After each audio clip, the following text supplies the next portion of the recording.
critically analyzing global affairs. The Muckrakers on today's News Talk, TNT. Well, hello and a very warm welcome back to the Muckrakers with me, Andrew Eborn. And here on the Muckrakers, we pledge to continue tackling the most pressing and controversial news issues of our time. Our mission is to provide more light and less heat in our unwavering quest to uncover the truth and to inform, educate and entertain, all with dignity and respect. And it's vital that we don't just ask the questions, but question the answers. And today we're going to focus on the very sensitive issue of Guantanamo Military Base in Cuba and the US track record in human rights abuse. Today on the Muckrakers, it's made up of myself, Andrew Eborn, Martin Day, Jay, Dr. George Szamuely, and a very special guest, Ayşegül Ekinci. Welcome to you both, all three of you. Good to be here. We get used to the. We get used to the. Ekinci is wonderful. I've been practicing. I think you messed everybody's name up, Andrew. Apart from yours, it's got to go. Even my own. So let me tell you about Ayşegül Ekinci. She's an award-winning and highly respected war zone journalist, TV presenter, and author of the brilliant book "I Have So Much to Tell You." She's known for exclusive news reporting from Guantanamo Military Base in Cuba in 2002, and is the only female journalist to have ever been accepted by the US military to report from the base. Ayşegül is also an expert at conducting hundreds of exclusive interviews with a galaxy of stars from Hollywood to the mega stars from business and beyond. Martin J, what can I tell you about him? He's an award-winning journalist, editor of MAGHREBI.org and LEVANTIS.me, which featured the Muckrakers this week. Hurrah! I'm delighted to see that. His career spanned over 30 years, which has seen him work in over 50 countries for a host of big media titles. My favourite bit, however, is what he always says on his X page, where he proudly proclaims he's been fired by all of the media giants, and CNN called him a good journalist, but a pain in the backside. And finally, delighted to welcome back Dr. George Szamuely, who's a senior research fellow at Global Policy Institute London. He's written for innumerable publications and is author of the brilliant book, Bombs for Peace, NATO's Humanitarian War on Yugoslavia. Now, I want to look, first of all, at the very sensitive topic of Guantanamo Bay, where in a corner of the world where the horizon meets uncertainty lies a place that has become a symbol of both intense scrutiny and relentless controversy. Guantanamo Bay, a name that evokes the complexity of justice and the shadows of the war on terror. For over 2 decades, this remote base has been at the epicenter of a global debate over security, human rights, and the rule of law. High-stake military tribunals confront the echoes of one of the most devastating attacks in history. And if we look at the history of Guantanamo Bay, it was US acquired from Cuba in 1903, I think it was, under a lease agreement, establishing it as a naval base. During the Cold War, the base was used for various military intelligence purposes, including as a detention facility for suspected communist agents. But most importantly, in January 2002, the US established a detention camp at Guantanamo Bay to house detainees who were captured during the so-called War on Terror. It was intended for individual suspects, individuals for those suspected of terrorism. Now, I want to start with you, Ayşegül. You've been to Guantanamo. You were the first and only woman journalist to go there. How did that come about? Well, Andrew, first of all, thank you very much. It was great, opening to explain about my career. Well, I have been the UK head for CNN Turkey, Channel D, which is the mainstream Turkish media, and also Hürriyet for 17 years. And as you said, I'm a, war zone expert. Apart from Guantanamo, I've been to many places like Pakistan, Afghanistan, Iran, Iraq. If you start with Guantanamo, if you remember, if I take you back to 9/11, right? The world, actually met this very chaotic time. And after a year, 2002, 598 men were picked up from different airports, different places, detainees, and they were taken to America's only military base in Cuba, Guantanamo. And obviously, if you remember, there was a picture in the Times. I think that the picture was quite epic. The reason for that, we can see the detainees in orange, uniforms. And, there was like, some cover on their heads. And the picture was quite appalling. So when I saw the picture, I was very young. I was like, I was at the time doing my PhD, and I was working for Hürriyet. I said to myself, I really want to go there. And to tell you the truth, sometimes as a journalist, it is, we have to dream big, right? And at the time, it wasn't very easy for me to dream big, because I was only want to be journalist at the time. But I won't give the details to you, right? And, I kind of check out all my networks and everything. And after 3 months, all right, I was accepted to Guantanamo Navy Base. But obviously, I have a very strong career in different, fields as well. Anyway, when I went to Guantanamo Navy Base from Dominique, I had a senior photographer with me as well. Obviously, I couldn't believe in my eyes. It was a very, very difficult time for me to, later when I think about it, it is quite difficult to digest as well, because I was there for 10 days initially. And, you see this, you don't see, first of all, you wouldn't see the detainees, right? Because they were living in a very small kind of cells, almost like, very, very, I would say they wouldn't even move in the cells. And these people, I don't think that they would know where they are, because, if you think about like, anybody from, like Middle East, or, the thing is like, most of these people were from Middle East or from Muslim background, right? So they wouldn't know where Cuba is or where Guantanamo is. So when you think about it, it's like quite a big, chaos, right? And when I was talking to commander, like, how you question these people, these detainees, and I find out later that, these people were on antidepressants, on many medicine, which, it doesn't make any sense. So if you're on antidepressants, on medicine, how can you give right answers to questions? So it's whole thing was quite, problematic. And when you think about human rights, it's like, no way, honestly.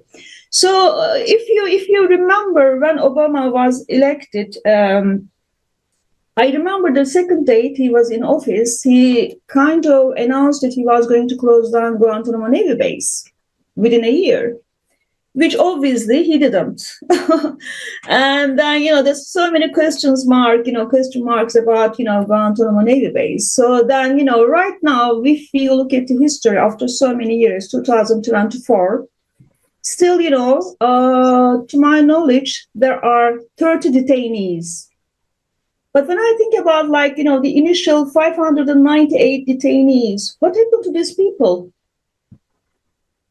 Do we know about them? Yeah. Do we know you make some excellent points. I do want to bring in George and Martin on this, and we'll come back to a bit more of your experiences. What's your take on all of this, George? Well, Guantanamo was opened as part of the global war on terror that George Bush announced in the aftermath of the 9/11 terrorist attacks. The problem was always that what exactly was the purpose of this? Were you trying to find out about who was behind 9/11? Is that, or were you just trying to find out about all terrorist activities, potential terrorist activities, future terrorist activities? And then what?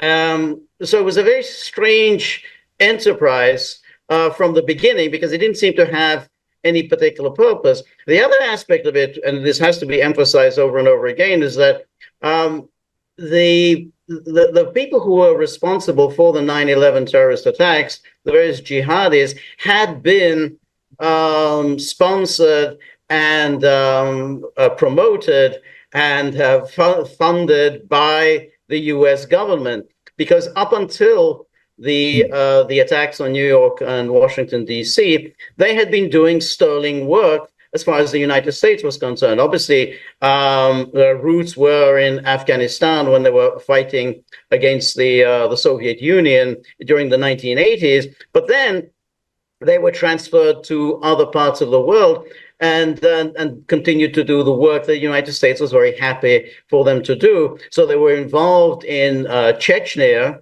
because it was giving the Russians all sorts of headaches. Then they were, of course, involved in Bosnia and Herzegovina. And again, they were there to give the Serbs an awful lot of headaches. I mean, in that case, it was literally headaches. They were cutting off heads of Serbs and parading them around.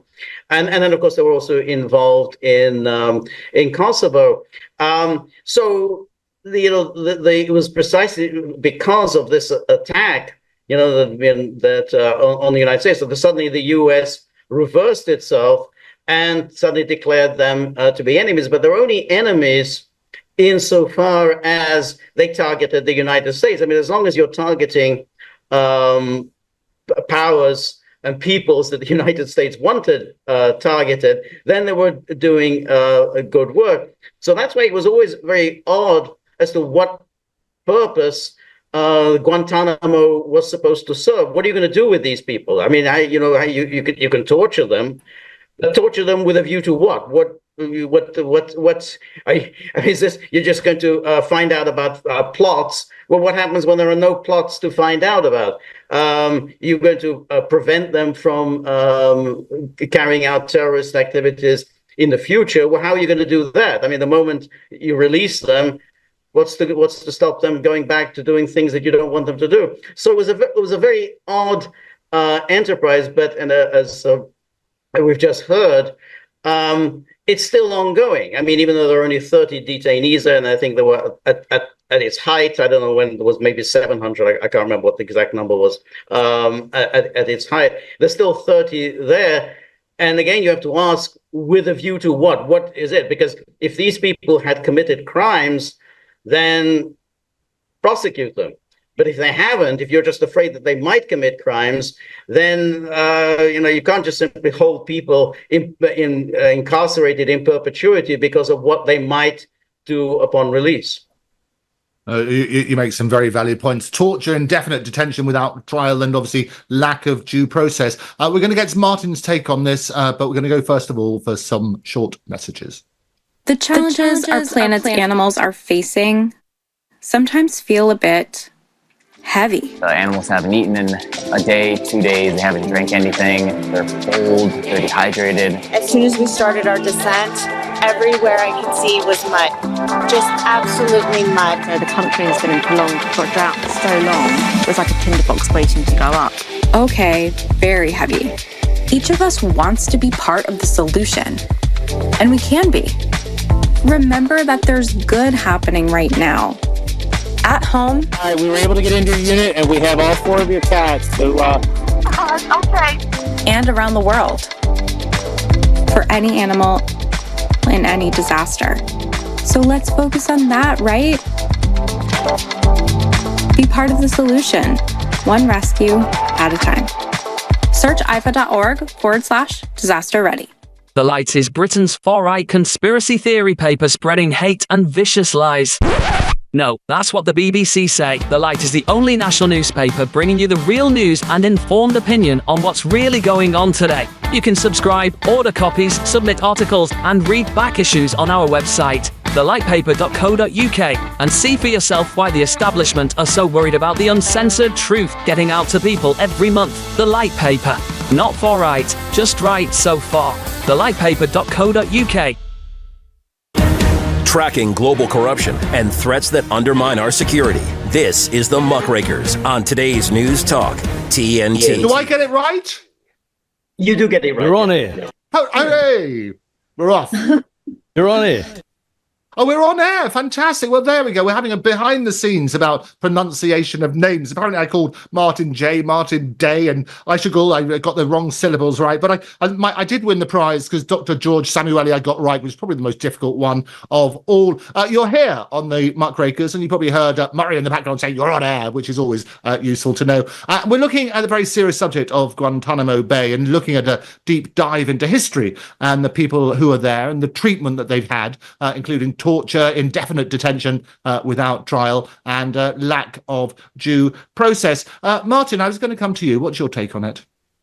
Yeah, I think Ayşegül will probably correct us, but I think there's something like maybe 6 or 7 prosecutions in total. And I think now very, very low numbers of people who are actually still there. George is absolutely right. I mean, it really is an odd institution that I think people are really scratching their heads and wondering what was it about in the first place, and now what do we do with it? One of the beefs I have as a foreign correspondent who's worked in the Middle East for many years is trying to explain to editors of national newspapers in London that we, as foreign governments, engage terrorist groups and, in many cases, pay terrorist groups. Most people don't believe me, but George made the point very good. I mean, a lot of these terrorists around the world were on the CIA payroll, and they were not necessarily paid with cash. There are all sorts of ways you can get around using public money to pay terrorists. But most of these terrorists, you have to go all the way back to 1989, when the Afghanistan war ended, and the jihadists that we employed, that we paid, to fight on our side, basically ended up in Peshawar, which is really a godforsaken place close to the Afghanistan border on the Pakistan side. I've been there. And we're just sitting around drinking coffee all day and asking the CIA handlers, what do we do now? We've won one war for you, and that's really was the problem that we had with these terrorists, is we didn't really know what to do with them all the time. And I think some of them fell through the net. Some of them, they were idle and perhaps dangerous. And probably maybe the smartest thing to do was to put them in Guantanamo Bay. If you look at when the Afghan war started in '79, a lot of Middle Eastern countries, in particular Egypt, but even Morocco, where I am now, Algeria, and a few other countries, took advantage of the war and knew what the Americans wanted to do. They knew the Americans were looking for jihadists, and many of these countries emptied their jails of all their Salafist extremists and all their known terrorists, sent them to Afghanistan with the express intention of not letting them come back to their own countries. And many of them, surprise, surprise, went to UK when the war was over, UK and France.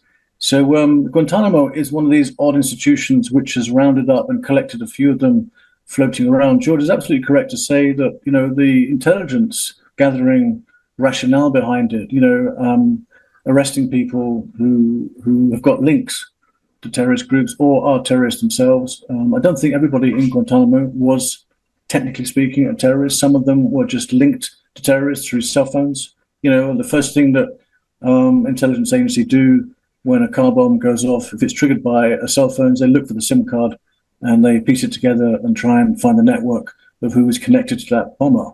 And so it's a very, very odd organization. Let me just quote you something from the Atlantic magazine. I wish I'd written this, Andrew. Just listen to this. This is a fine line to sum up Guantanamo Day. Guantanamo is where you send a mass murderer if you want him to die of old age, while those prosecuting him drown in paperwork.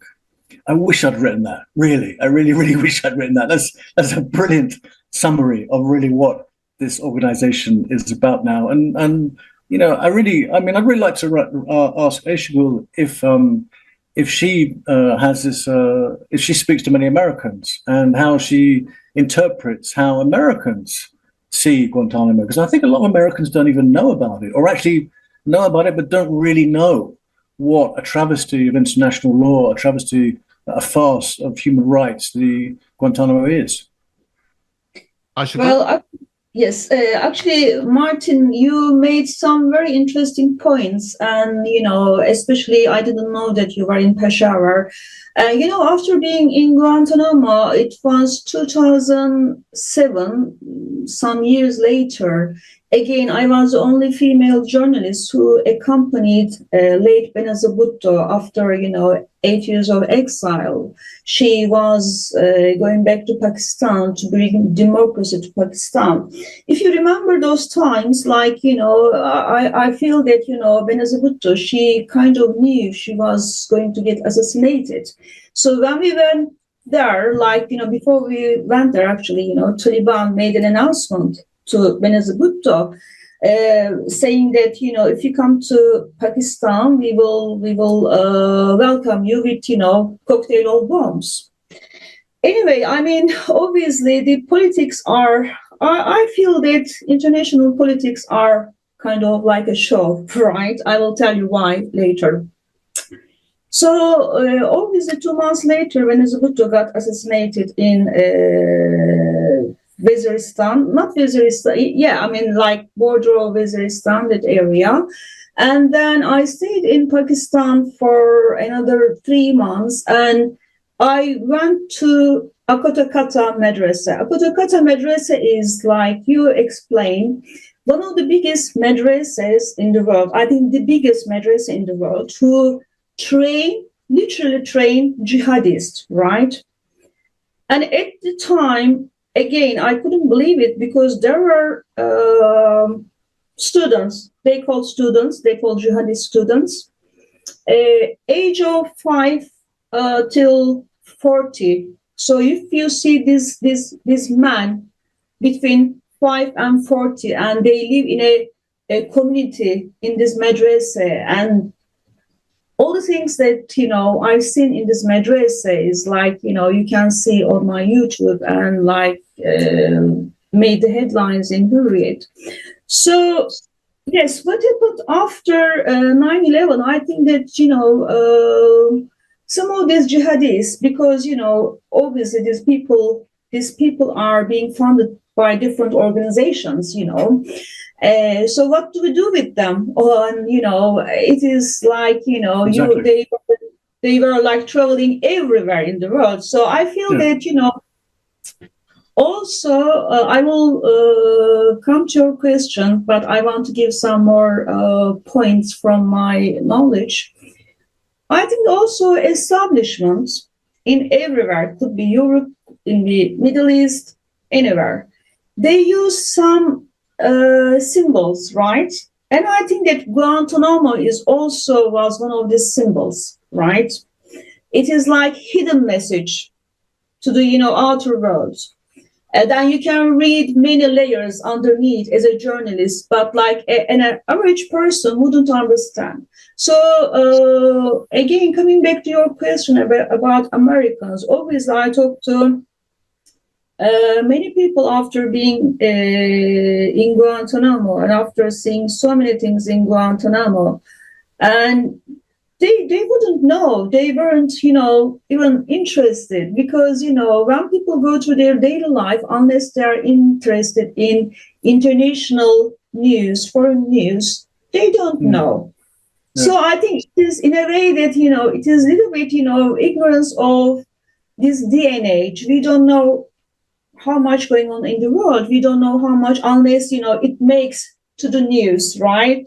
News everywhere, like in Turkey, UK, America. So I think that, when you think about this, again, I really feel that, Guantanamo is one of the symbols, right? If we read underneath this, there's so many answers. There's so many hidden answers. Do you know what I'm trying to say?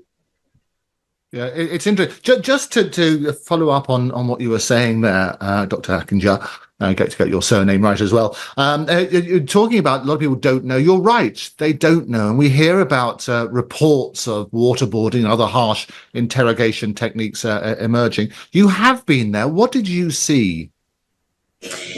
Well, actually, you mean in Guantanamo? Yes. Yes. Obviously, as I said, you can't, talk to detainees. You can't, you weren't, at the time, you can't see detainees. You can only see the cells from the distance, which is because I've been live reporting, then we have some